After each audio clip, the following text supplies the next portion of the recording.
नमस्कार, स्वागत है आपका इन लाइव 24 न्यूज़ चैनल के सुबह के समाचार में। तो चलिए शुरुआत करते हैं देश से जुड़ी खबरों से। तो सबसे पहले बड़ी खबर, महाराष्ट्र में नहीं थम रही संक्रमण फैलने की रफ्तार। शनिवार को 2600 से ज़्यादा नए केस, 24 घंटे में 60 लोगों की हुई मौत।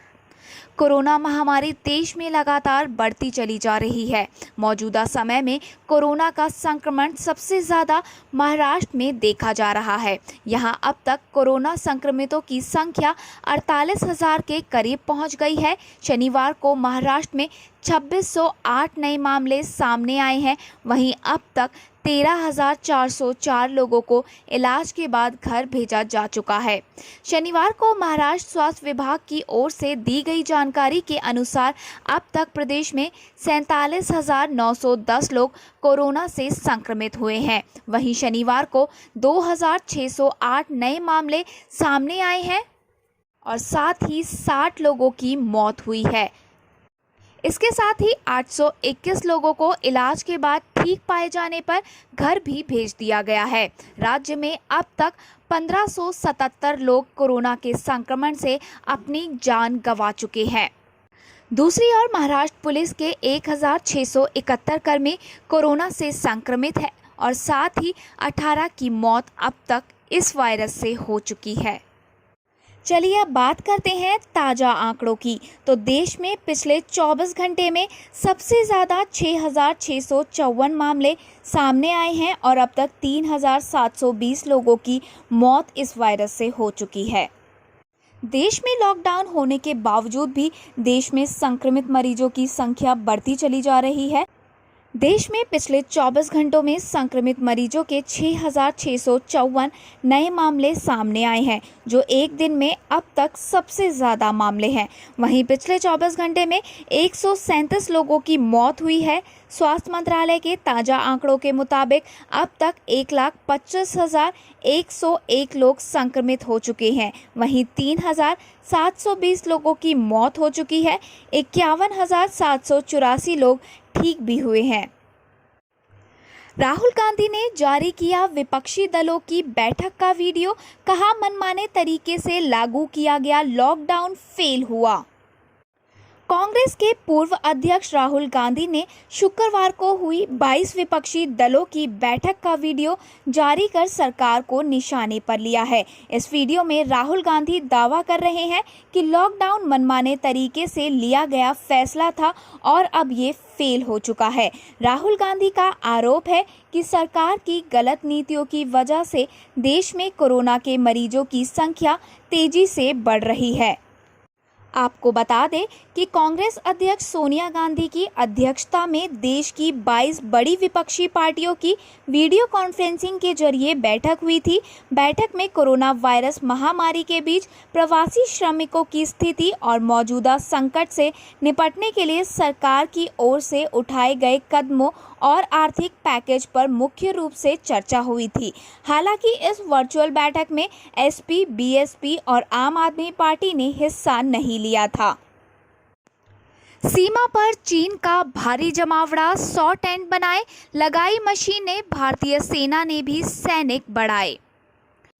चीन लद्दाख में वास्तविक नियंत्रण रेखा के साथ पैंगोंग त्सो झील और गलवान घाटी के आसपास के क्षेत्रों में तेजी से अपनी सेना बढ़ा रहा है। इससे साफ संकेत है कि वो भारतीय सेना के साथ अपने टकराव को खत्म करने को तैयार नहीं है। विवादित क्षेत्र की स्थिति के जानकार लोगों ने बताया कि चीन ने गलवान घाटी में अपने सैनिकों की मौजूदगी बढ़ा दी है। वहीं भारतीय सैनिकों के कड़े विरोध के बावजूद पिछले 2 सप्ताह में चीन की फौज ने करीब 100 टेंट लगाए हैं। बंकरों के संभावित निर्माण के लिए मशीनरी लाई गई है। वहीं बढ़ते तनाव के बीच सेना प्रमुख जनरल एम नरवणे ने शुक्रवार को लेह में 14वीं कोर के मुख्यालय का दौरा किया। सैन्य सूत्रों ने कहा कि भारतीय सेना ने भी मुंहतोड़ जवाब देने के लिए अपने सैनिकों की संख्या बढ़ा दी है। उल्लेखनीय है कि गत 5 मई को शाम लगभग 250 चीनी और भारतीय सैनिकों के बीच मारपीट के बाद पूर्वी लद्दाख के इस हिस्से में स्थिति बिगड़ गई थी। इस घटना में दोनों पक्षों के 100 जवान घायल हुए थे। पैंगोंग त्सो में हुई घटना के बाद 9 मई को उत्तरी सिक्किम में नाकुला पास में भी इसी तरह की घटना हुई थी। कोविड-19 से जुड़ी परिस्थितियों पर निर्भर करेगी सरकार की भविष्य की कार्रवाई, बोली वित्त मंत्री। वित्त मंत्री निर्मला सीतारमण ने शनिवार को कहा कि आने वाले समय में अर्थव्यवस्था को प्रोत्साहन देने वाली नीतिगत राजकोषीय उपाय इस बात पर निर्भर करेंगी कि कोविड-19 महामारी क्या आकार लेती है। आरबीआई की ओर से कई तरह की घोषणाएं किए जाने के एक दिन बाद उन्होंने ये बात कही। केंद्रीय बैंक ने वित्त वर्ष 2020-21 में भारतीय अर्थव्यवस्था में संकुचन की आशंका जताई है। सरकार पहले ही 20.97 लाख करोड़ रुपए के आर्थिक पैकेज का ऐलान कर चुकी है। इनमें रिजर्व बैंक की ओर से 17 मई तक किए गए 8.1 लाख करोड़ रुपए के लिक्विडिटी से जुड़े उपाय भी शामिल है। सीतारमण ने कहा है कि इस समय में आर्थिक वृद्धि का वास्तविक आकलन करना मुश्किल है, क्योंकि इस बात को लेकर अभी कोई स्पष्टता नहीं है कि आने वाले समय में महामारी क्या आकार लेगी। रिलायंस ने कई शहरों में शुरू किया जियो मार्ट की सर्विस। रिलायंस ने कई शहरों में शुरू की अपनी जियो मार्ट की सर्विस। रिलायंस जियो का ई-कॉमर्स पोर्टल जियो मार्ट कई महीनों की टेस्टिंग के बाद आखिरकार लाइव हो गया है। नया ई-कॉमर्स वेंचर लाइव होने के बाद कंपनी ने कई पिन कोड के लिए ऑर्डर लेना भी शुरू कर दिया है। वेबसाइट पर विभिन्न प्रोडक्ट्स को एमआरपी से 5% कम दाम पर बेचने का दावा किया गया है। जियो मार्ट पोर्टल पर अभी ग्रोसरी प्रोडक्ट्स और फलों एवं सब्जियों की बिक्री हो रही है। रिलायंस इंडस्ट्रीज इससे पहले नवी मुंबई, ठाणे और कल्याण में जियो मार्ट को पायलट प्रोजेक्ट के तौर पर चला रही थी। और अगर आप ये जानना चाह रहे हैं कि कंपनी आपके शहर में सामान की डिलीवरी कर रही है या नहीं, तो इसके लिए आपको पिन कार्ड डालकर चेक करना होगा। और अगर आप ये जानना चाह रहे हैं कि कंपनी आपके शहर में सामान की डिलीवरी कर रही है या नहीं, तो इसके लिए आपको अपने क्षेत्र का पिन डालकर चेक करना होगा। कोरोना काल में घरों में रहे लोग बैंक खातों से निकल गए रुपए। कोरोना के खौफनाक दौर में भी साइबर अपराधी लोगों को चूना लगाने से पीछे नहीं हट रहे। लॉकडाउन के चलते अपने घर में बैठे लोगों के इस दौरान उनके खातों से रुपए गायब हो गए। दिल्ली के गढ़ी गांव में स्थित अमर कॉलोनी एसबीआई बैंक की ब्रांच में एक सप्ताह में ऐसे कई मामले सामने आ चुके हैं। ग्राहकों ने एसबीआई और अमर कॉलोनी थाने पुलिस को शिकायत दर्ज कराई है।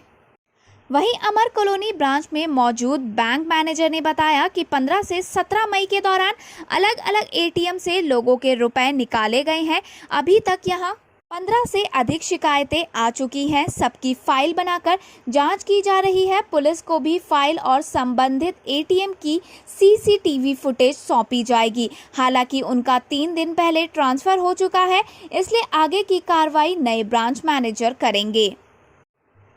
दिल्ली सरकार के विज्ञापन पर विवाद, सिक्किम को बताया भारत से अलग। कोरोना वायरस महामारी के बीच दिल्ली सरकार के एक विज्ञापन पर बवाल हो गया है। दिल्ली सरकार की ओर से समाचार पत्रों में प्रकाशित कराए गए एक विज्ञापन में सिक्किम को नेपाल और भूटान के साथ अलग देश के तौर पर भारत से अलग बताया गया है। अब दिल्ली सरकार के इस विज्ञापन को लेकर सवाल उठने लगे हैं। दिल्ली की अरविंद केजरीवाल सरकार की ओर से सिविल डिफेंस के सदस्यों की भर्ती के लिए अखबारों में विज्ञापन प्रकाशित कराया गया है। इस विज्ञापन में आवेदन के लिए पात्रता के कॉलम में लिखा गया, भारत का नागरिक हो या नेपाल, भूटान या सिक्किम की प्रजा हो। नेपाल और भूटान के साथ सिक्किम को भी भारत से अलग दिखाया गया है। इस विज्ञापन पर दिल्ली के मुख्यमंत्री अरविंद केजरीवाल की फोटो भी छपी है। वहीं इसी बीच आम आदमी पार्टी ने अपने आधिकारिक ट्विटर अकाउंट से ट्वीट किया है।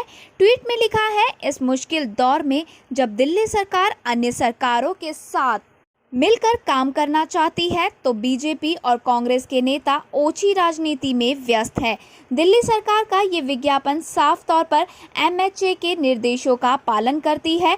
आपकी अपील राजनीति से ऊपर उठ देश की जनता के लिए करे काम। कोरोना वायरस के शिकार हुए अभिनेता किरण कुमार। हिंदी, गुजराती व भोजपुरी फिल्मों के जाने माने अभिनेता किरण कुमार भी कोरोना वायरस के संक्रमण का शिकार हो गए हैं। मिली जानकारी के अनुसार उन्होंने पिछले 10 दिनों से खुद को अपने घर में क्वारंटीन कर रखा है और इस खबर की पुष्टि उन्होंने खुद की है।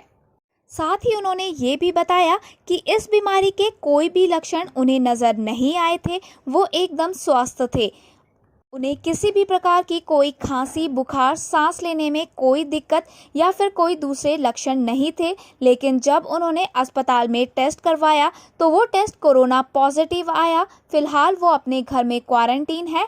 अब आगामी सोमवार या मंगलवार में उन्हें फिर से चेकअप की ज़रूरत पड़ेगी। जीएसटी पर आपदा उपकर नहीं लगाएगा वित्त मंत्रालय। सूत्रों की माने तो वित्त मंत्रालय जीएसटी पर आपदा उपकर यानी कि डिजास्टर सेस नहीं लगाएगा, क्योंकि कोरोना संकट के बीच कम बिक्री और घटती मांग से कारोबार प्रभावित हो रहा है। पहले ऐसी खबरें आई थी कि केंद्र सरकार पिछले साल जून में केरल की तरफ से लगाए गए बाढ़ उपकर की तर्ज पर इस बार जीएसटी पर आपदा उपकर लगाने पर विचार कर रही है। वहीं वित्त मंत्रालय के सूत्रों ने कहा कि कोविड-19 महामारी के दौरान वर्तमान आर्थिक परिदृश्य में किसी भी तरह का आपदा उपकर का प्रस्ताव स्वयं किसी विपदा से कम नहीं होगा। वह स्थिति को और बिगाड़ेगा, क्योंकि बिक्री पहले से बहुत कम हो चुकी है और उद्योग मांग और श्रम चुनौतियों के गहरे संकट का सामना कर रहे हैं।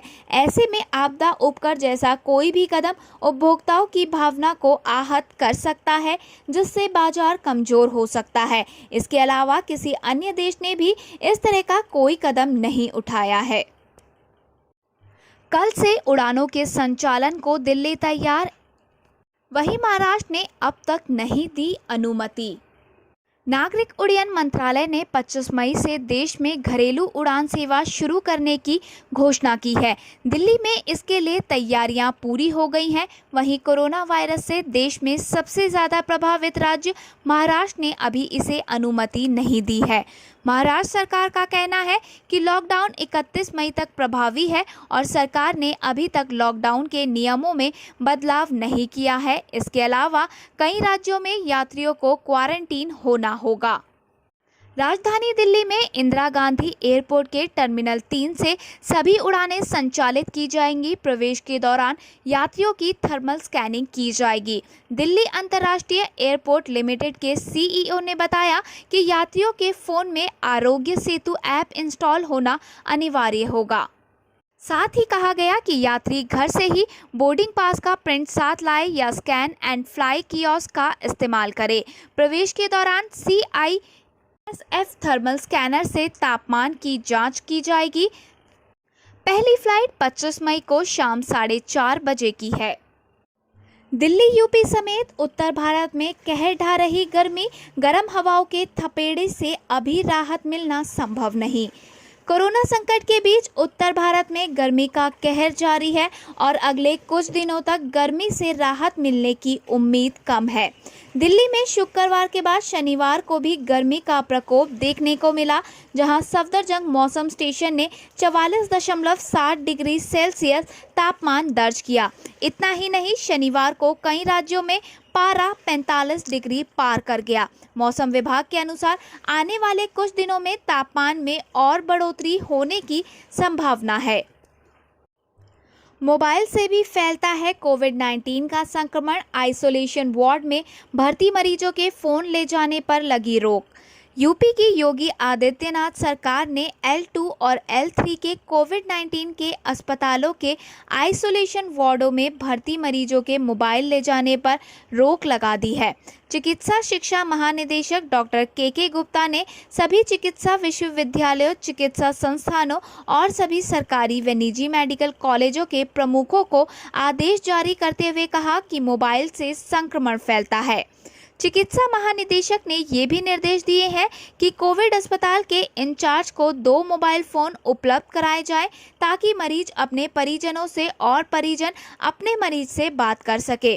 चिकित्सा शिक्षा महानिदेशक का ये संदेश कोरोना संक्रमित मरीजों के कोविड अस्पताल में आने के 2 महीनों के बाद जारी होने पर आश्चर्य व्यक्त किया जा रहा है।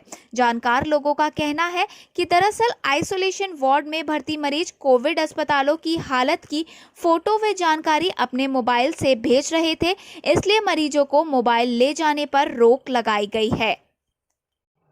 BSNL ने लॉन्च किया ईद स्पेशल प्रीपेड प्लान, मिलेगी लंबी वैलिडिटी के साथ 30 GB का डाटा। BSNL ने अपने यूजर्स के लिए Eid special prepaid plan launch किया है। इस प्रीपेड प्लान को लंबी वैलिडिटी के साथ 30 GB डाटा का भी लाभ दिया जा रहा है। पिछले कुछ महीनों से ही पब्लिक सेक्टर की टेलीकॉम कंपनी भारत संचार निगम लिमिटेड अपने यूजर्स के लिए हर मौके पर बेहतर प्लान्स ऑफर कर रही है। इन नए ऑफर्स की वजह से ही पिछले 2 तिमाही में BSNL के यूजर्स की संख्या में बढ़ोतरी देखने को मिल रही है। BSNL का ये ईद 2020 स्पेशल प्रीपेड प्लान 90 दिनों की वैलिडिटी के साथ लॉन्च किया गया है। BSNL केरला ने अपने आधिकारिक ट्विटर हैंडल से इस प्रीपेड प्लान के बारे में जानकारी दी है। BSNL का ये प्रीपेड प्लान केरल के अलावा गुजरात और आंध्र प्रदेश टेलीकॉम सर्कल के लिए भी रोल आउट किया गया है। BSNL का यहाँ प्रीपेड प्लान 786 रुपये की कीमत में लॉन्च किया गया है। इस प्रीपेड प्लान में यूजर्स को 786 रुपये का टॉक टाइम ऑफर किया जा रहा है। इसके अलावा यूजर्स को 90 दिनों की वैलिडिटी के साथ ही 30 GB इंटरनेट डाटा का भी लाभ दिया जा रहा है। इस प्रीपेड प्लान को यूजर्स कंपनी के आधिकारिक वेबसाइट के साथ साथ अन्य थर्ड पार्टी ऐप्स या वेबसाइट से भी रिचार्ज करा सकते हैं। IPL की वापसी पर बोले शिखर धवन, टूर्नामेंट के होने से दुनिया में फैलेगी सकारात्मकता। कोरोना वायरस के कारण क्रिकेट काफ़ी वक्त से बंद है, साथ ही आने वाली सीरीज़ और टूर्नामेंट पर भी स्थिति साफ नहीं है। क्रिकेटर्स के साथ ही फैंस भी सबसे ज़्यादा इंतज़ार कर रहे हैं इंडियन प्रीमियर लीग का, जिसे BCCI ने कोरोना वायरस के कारण अनिश्चित काल के लिए स्थगित कर दिया था। वहीं टीम इंडिया के ओपनर शिखर धवन भी इसका इंतज़ार कर रहे हैं और उनका मानना है कि अगर IPL होता है तो इससे लोगों में सकारात्मकता फैलेगी। लॉकडाउन के कारण मैदान से दूर अपने अपने घरों में रहने को मजबूर क्रिकेटर्स लगातार इंस्टाग्राम लाइव सेशन के दौरान साथी और विपक्षी टीम के खिलाड़ियों से बात कर रहे हैं। ऐसे ही एक लाइव सेशन में शिखर के साथ जुड़े श्रीलंका के सीनियर ऑलराउंडर एंडलो मैथ्यूज दोनों ने कई मुद्दों पर बात की, जिसमें से IPL भी एक था। मैथ्यूज ने धवन से पूछा कि क्या IPL होगा, जिसके जवाब में धवन ने कहा कि इसको लेकर प्रयास जारी है। धवन ने साथ ही कहा, अगर ये होता है तो ये बहुत ही अच्छा है। जाहिर तौर पर सुरक्षा और कोरोना के खिलाफ सभी इंतजाम का ध्यान रखना जरूरी है। ये भारत के लिए और दुनिया के लिए भी अच्छा होगा। इससे काफ़ी सकारात्मकता आएगी जो पूरी दुनिया में फैलेगी, क्योंकि दुनिया भर में इसे देखा जाता है। धवन ने साथ ही कहा कि इस वक्त सब कोरोना की खबरें सुन रहे हैं और अगर क्रिकेट लौटता है तो इससे लोगों के मूड में भी बदलाव होगा और इससे काफ़ी असर पड़ेगा। शार्दुल ठाकुर के ट्रेनिंग शुरू करने से नाखुश BCCI। शार्दुल ठाकुर ने शनिवार को मुंबई के पास पालघर के एक मैदान में ट्रेनिंग शुरू की। इस दौरान उन्होंने कुछ ओवर्स भी फेंके। इसके लिए उन्होंने BCCI से इजाज़त नहीं ली और इसके चलते बोर्ड नाखुश है। कोरोना वायरस के प्रसार और देश में जारी लॉकडाउन के बीच हाल ही में खिलाड़ियों को निजी स्तर पर ट्रेनिंग की इजाज़त केंद्र सरकार की ओर से दे दी गई। ऐसे में छोटे फॉर्मेट में भारतीय क्रिकेट टीम का हिस्सा शार्दुल ठाकुर ने शनिवार से अपनी ट्रेनिंग भी शुरू कर दी। जानकारी के मुताबिक शार्दुल ने ट्रेनिंग शुरू करने के लिए BCCI से जरूरी इजाज़त नहीं ली। शार्दुल BCCI के सेंट्रल कॉन्ट्रैक्ट में शामिल है। ऐसे में कॉन्ट्रैक्ट से जुड़ी किसी भी खिलाड़ी को ट्रेनिंग शुरू करने से पहले बोर्ड की इजाज़त लेना जरूरी है, लेकिन ठाकुर ने ऐसा नहीं किया और मुंबई के करीब स्थित पालघर के दहानू क्रिकेट मैदान में ट्रेनिंग शुरू कर ली। उनके अलावा अभी तक टीम इंडिया के किसी खिलाड़ी ने घर से बाहर ट्रेनिंग शुरू नहीं की। चाइना को घेरने के लिए हांगकांग और ताइवान को अमेरिका का सहारा। हांगकांग में हुए लोकतंत्र की मांग वाले हिंसक आंदोलन को देखते हुए चीन वहां पर राष्ट्रीय सुरक्षा कानून लागू करेगा।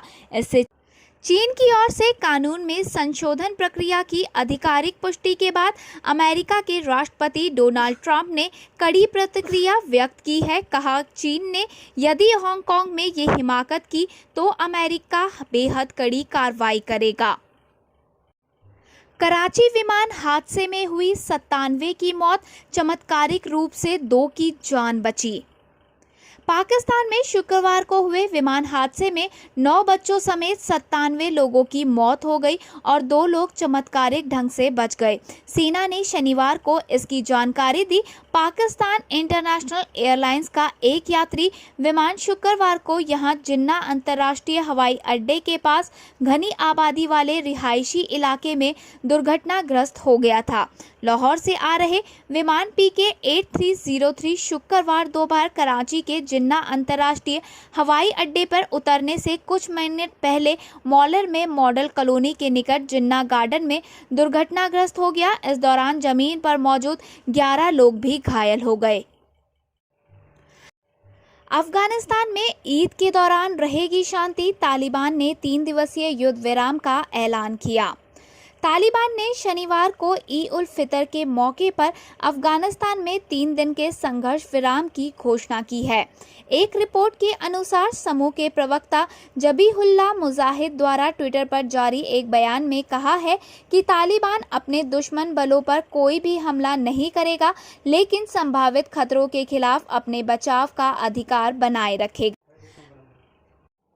खबरों की दुनिया में चीन का बड़ा धमाका, 3D न्यूज़ एंकर को किया लॉन्च।